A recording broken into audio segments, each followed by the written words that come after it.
I destroyed my family in less than a year.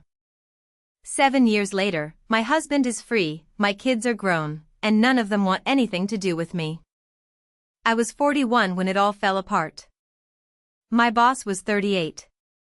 Divorced, confident, drove a black Audi, and somehow made me feel young again. Like I wasn't stuck in the same routine, the same marriage, the same life. My husband worked nights as an ER nurse, pulling 12-hour shifts.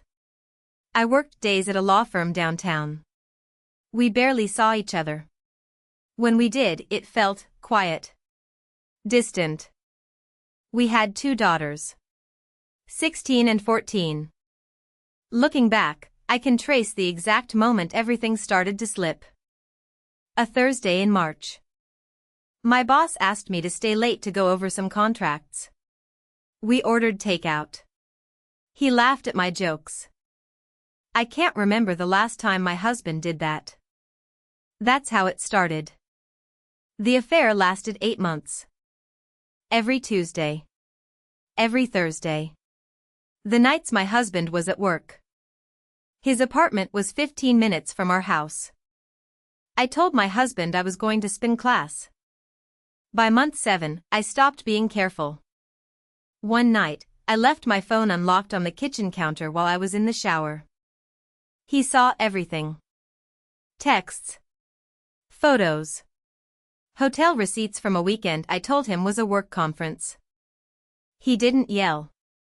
Didn't break anything. Didn't even wake me up.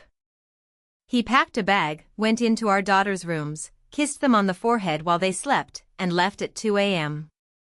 3 hours later, the police knocked on my door. He had driven straight to my boss's apartment. Neighbors heard shouting. Then crashing. Then nothing. My boss ended up in the ICU for 9 days. Fractured skull. Broken jaw. 3 broken ribs. A collapsed lung. Security footage showed my husband hitting him 23 times. His hands were shattered. He needed surgery. In court, his lawyer argued for leniency. Clean record. Military background. Emotional distress. The prosecution called it premeditated. He had driven across town with intent. He took a plea deal. 7 years for aggravated assault. At sentencing, he looked at me once. No anger. No tears. Nothing. Just empty. Like I didn't exist anymore. My older daughter screamed at me in the hallway, called me a monster in front of everyone. My younger one didn't say a word. She just cried, staring at the floor. That day, his parents took them home. Within a month, they were living with them permanently. I called every week for the first year. No one answered. I sent birthday cards with money inside. All of them came back unopened. Return to sender. In my daughter's handwriting. I wrote my husband 63 letters over 7 years. He never replied. Not once. I sold the house after 2 years. I couldn't afford it alone. Moved into a 1-bedroom apartment in a different part of town. I went to therapy. The therapist kept asking why I did it. I still don't have an answer. My boss recovered. Got a restraining order against me. I lost my job. No one wanted to hire the woman whose husband went to prison for nearly killing her boss. Now I work as a paralegal at a small office. $32,000 a year. Last Tuesday, I saw him again. At a grocery store. 7 years older. Gray in his hair. Thinner. He was in the frozen aisle, reaching for vegetables. We made eye contact through the glass doors. My heart actually skipped. 7 years of imagining what I'd say, and my mind went completely blank. He walked over. I couldn't move. I was holding a basket with frozen peas and a box of pasta. He didn't say hello. He just pulled out his phone and showed me a photo. Our youngest daughter. In a white wedding dress. Smiling.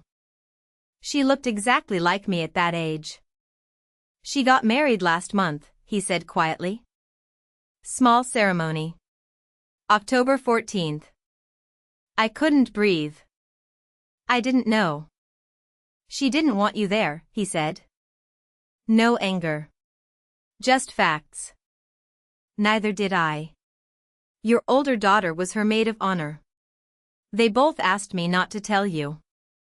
My hands started shaking. The basket slipped. He kept going. Your older one is in nursing school. Your youngest married a teacher. They turned out fine. A pause. Despite everything. I tried to speak. He cut me off. I'm not here for an apology. Another pause. I just wanted you to know they're happy. He looked at me one last time. And we're doing just fine without you. Then he walked away. Just like he did 7 years ago. I stood in that frozen aisle for 20 minutes. A store employee eventually asked if I was okay. I wasn't.